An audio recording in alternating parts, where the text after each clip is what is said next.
যোৰহাট জিলাৰ এই বামুণপুখুৰী পঞ্চায়তৰ হাঁহচৰা মাজগাঁৱৰ যিটো ললিত ৰাজখোৱা ঘাইপথৰ পৰা সোমাই 12 মিটাৰ দূৰত্ব 37 নং ৰাষ্ট্ৰীয় ঘাইপথত খুন্দা মাৰিছেগে।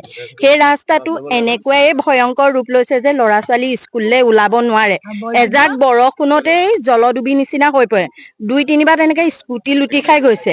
আৰু বয়োবৃদ্ধসকলৰ অসুখ হ'লেও আমাৰ উলিয়াই নিবলৈ টান হয়, এখন গাড়ী নেপাওঁ আমি।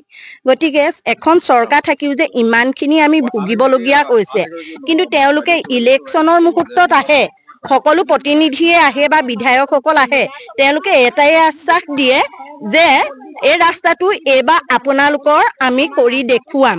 প্ৰত্যেকজন বিধায়কেই তেনেকে সেই অনুপাতে কিন্তু কাম কৰি দেখুওৱা নাই আমাক। কিন্তু আমি এতিয়া যদিহে আমাক পঞ্চায়ত ইলেকশ্যনৰ আগতে ৰাস্তাটো কোনো ব্যৱস্থা তেওঁলোকে হাতত নলয়, কিন্তু আমি কোনো বিধায়ক আমাৰ মাজগাঁৱত সোমাবলৈ নিদিওঁ। সেইটো আমাৰ সকলোৱে এটা আজিয়ে সংকল্প লোৱাৰ দৰে হৈছে। আৰু যেতিয়া মাইকী মানুহ ওলাই আহি ল'ৰা ছোৱালী ঘৰত থৈ ওলাই আহি আমি কাম কৰিবলগীয়া হৈছে, কাৰণ মতা মানুহ হৈছে আমাৰ দিন হাজিৰা কৰা। হাজিৰা কৰিবলৈ নগ'লে আমাক খাবলৈ নাই, ল'ৰা ছোৱালী স্কুলত ফিজ দিব লাগে। কিন্তু সেয়েহে আমি সকলো মাইকী মানুহ একত্ৰিত হৈ ওলাই আহিছো। যদিহে তেওঁলোকে পঞ্চায়ত ইলেকশ্যনৰ ইলেকশ্যনৰ আগমুহূৰ্তত পদক্ষেপ হাতত লয়, তেতিয়াহ'লে ইয়াত সোমাব পাৰিব।